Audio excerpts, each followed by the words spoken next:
Hello student, তোমরা যারা ক্যালকাটা ইউনিভার্সিটির আন্ডারে থার্ড সেমিস্টারের ছাত্রছাত্রী আছো এবং তোমাদের রাষ্ট্রবিজ্ঞান সাবজেক্টে অনার্স আছে, তোমাদের জন্য আজকের ক্লাসটা খুবই গুরুত্বপূর্ণ। আজকের ক্লাসে তোমাদের ডিএসসিসি 4 পেপার থেকে একটি মোস্ট ইম্পর্টেন্ট বড় প্রশ্নের উত্তর নিয়ে আলোচনা করব। প্রশ্নটা হচ্ছে, ভারতের যুক্তরাষ্ট্রীয় ব্যবস্থায় অন্তরাজ্য পরিষদের গঠন, কার্যাবলী ও গুরুত্ব আলোচনা করো। প্রথমে ইন্ট্রোডাকশন অর্থাৎ ভূমিকা দিয়ে শুরু করবে।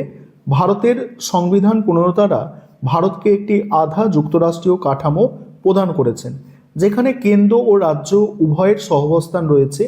এটি সফল যুক্তরাষ্ট্রীয় ব্যবস্থায় একটি সফল যুক্তরাষ্ট্রীয় ব্যবস্থায় কেন্দ্র ও রাজ্যগুলির মধ্যে সৌহার্দ্যপূর্ণ সম্পর্ক ভালো সম্পর্ক ও পারস্পরিক সহযোগিতা একান্ত কাম্য।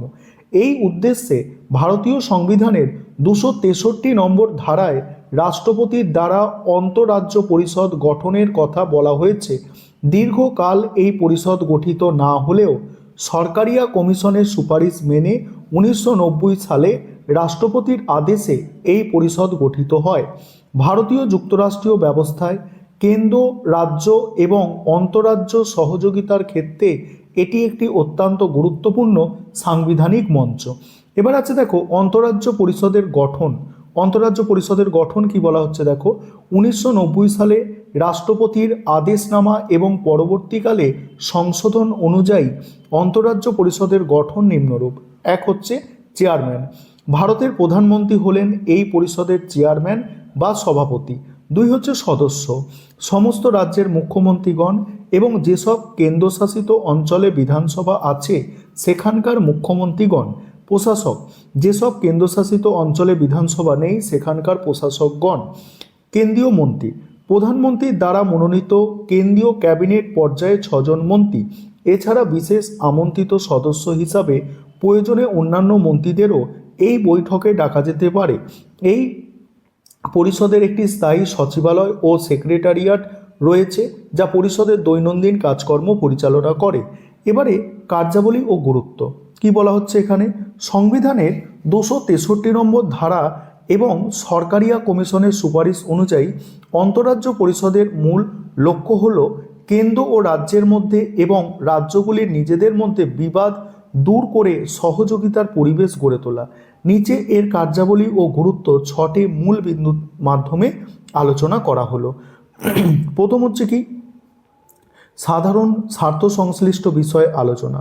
অন্তরাজ্য পরিষদের অন্যতম প্রধান কাজ হলো এমন সব বিষয় নিয়ে তদন্ত আলোচনা করা যেগুলিতে কেন্দ্র ও রাজ্য অথবা একাধিক রাজ্যের সাধারণ স্বার্থ জড়িয়ে রয়েছে। কৃষি, শিক্ষা, স্বাস্থ্য বা পরিবারের মতো বিষয়গুলি নিয়ে পরিবেশের মতো বিষয়গুলি নিয়ে আলোচনার মাধ্যমে একটি জাতীয় স্তরে ঐক্যমত গড়ে তুলতে সাহায্য করে। এর ফলে নীতি নির্ধারণে রাজ্যগুলি তাদের মতামত প্রকাশের সুযোগ পায়। 2 নম্বর হচ্ছে বিবাদ নিষ্পত্তি ও তদন্ত। যুক্তরাষ্ট্রীয় কাঠামোতে রাজ্যগুলির মধ্যে নদীর জল বন্টন, সীমানা বা ব্যবসা বাণিজ্য নিয়ে বিরোধ দেখা দেওয়া স্বাভাবিক। অন্তরাজ্য পরিষদ এই ধরনের বিবাদগুলির তদন্ত করতে পারে এবং সমাধানের পথ নির্দেশ করতে পারে। যদিও আইনি আদালতের মতো এর রায় বাধ্যতামূলক নয়, তবুও এটি উচ্চ পর্যায়ে সাংবিধানিক সংস্থা হিসাবে এর পরামর্শ বিদ্যমান রাজ্যগুলির কাছে নৈতিকভাবে গুরুত্বপূর্ণ। পরের অংশটুকু আলোচনা করব।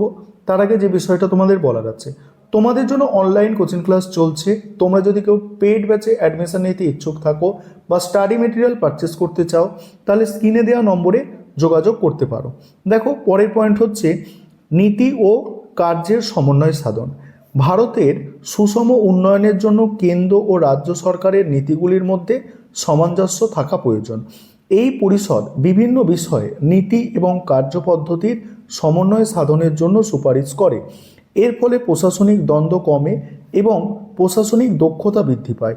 জাতীয় স্তরে কোনো পরিকল্পনা রাজ্য স্তরে রূপায়ণের ক্ষেত্রে এই সমন্বয় অত্যন্ত জরুরি। পরের পয়েন্ট হচ্ছে দেখো সহযোগিতামূলক যুক্তরাষ্ট্রবাদের মূর্ত প্রতীক। বর্তমানে ভারতকে সহযোগিতামূলক যুক্তরাষ্ট্রবাদ এর দিকে নিয়ে যাওয়ার ক্ষেত্রে এই পরিষদ সবচেয়ে গুরুত্বপূর্ণ ভূমিকা পালন করে। এটি নিছক কেন্দ্রের অবজ্ঞার কোনো সংস্থা নয়, বরং এখানে প্রধানমন্ত্রী, মুখ্যমন্ত্রী, এরা সমমর্যাদায় বসে আলোচনা করে। এটি কেন্দ্র ও রাজ্যের মধ্যে অনাস্থা বলছে দেখো, এটি কেন্দ্র ও রাজ্যের মধ্যে আস্থার সংকট দূর করতে এবং টিম ইন্ডিয়ার ধারণা বাস্তবায়িত করতে সাহায্য করে। পরের পয়েন্ট দেখো, উঙাদাগের পয়েন্ট হচ্ছে পরামর্শ দানকারী সংস্থা হিসাবে ভূমিকা। প্রকৃতিগতভাবে অন্তরাজ্য পরিষদ হলো একটি সুপারিশমূলক বা পরামর্শ দানকারী সংস্থা। এই সিদ্ধান্তগুলি সরকারের ওপর আইনত বাধ্যবাধকতা সৃষ্টি করে না। তবে যেহেতু দেশের প্রধানমন্ত্রী এবং সমস্ত মুখ্যমন্ত্রী এই সিদ্ধান্তের অংশীদার থাকে, তাই এর সুপারিশগুলিকে উপেক্ষা করা কঠিন। এই জাতীয় গুরুত্বপূর্ণ বিষয়গুলি কেন্দ্র সরকারকে দিক নির্দেশনা প্রদান করে। বলছে এই জাতীয় গুরুত্বপূর্ণ বিষয়গুলিতে কেন্দ্র সরকারকে দিক নির্দেশনা প্রদান করে। এবার পরের পয়েন্ট হচ্ছে দেখো, বিকেন্দ্রীকরণ ও গণতান্ত্রিক মূল্যবোধ। এই পরিষদ প্রশাসনিক বিকেন্দ্রীকরণের একটি অন্যতম মাধ্যম। রাজ্যগুলির সমস্যা ও দাবি দাওয়া সরাসরি প্রধানমন্ত্রীর সামনে তুলে ধরার সুযোগ এখানে পাওয়া যায়। এর ফলে আঞ্চলিক আশা আকাঙ্ক্ষাগুলি জাতীয় স্তরে গুরুত্ব পায়, যা ভারতের গণতান্ত্রিক বুনন ও জাতীয় সংহতিকে শক্তিশালী করে তোলে। এবারে উপসংহার দেখো, পরিশেষে বলা যায় ভারতীয় রাজনীতি গতি প্রকৃতি ও যুক্তরাষ্ট্রীয় কাঠামোর স্থায়িত্বে অন্তরাজ্য পরিষদের গুরুত্ব অপরিসীম। যদিও সমালোচকরা বলেন যে এই পরিষদের বৈঠক নিয়মিত হয় না এবং এর সুপারিশগুলি অনেক সময় মানা হয় না, তবুও সাংবিধানিক বৈধতা এবং সাংগঠনিক দিক থেকে এটি একটি অত্যন্ত শক্তিশালী মঞ্চ। একদলীয় আধিপত্যের যুগের শেষে বর্তমান জোট রাজনীতির যুগে কেন্দ্র রাজ্যের সংঘাত এড়াতে এবং জাতীয় সংহতি বজায় রাখতে অন্তরাজ্য পরিষদ এর ভূমিকা অনস্বীকার্য। এটি ভারতীয় গণতন্ত্রের সেফটি ভালভ হিসাবে কাজ করে। এই ছিল তোমাদের একটি মোস্ট ইম্পর্টেন্ট প্রশ্নের উত্তর।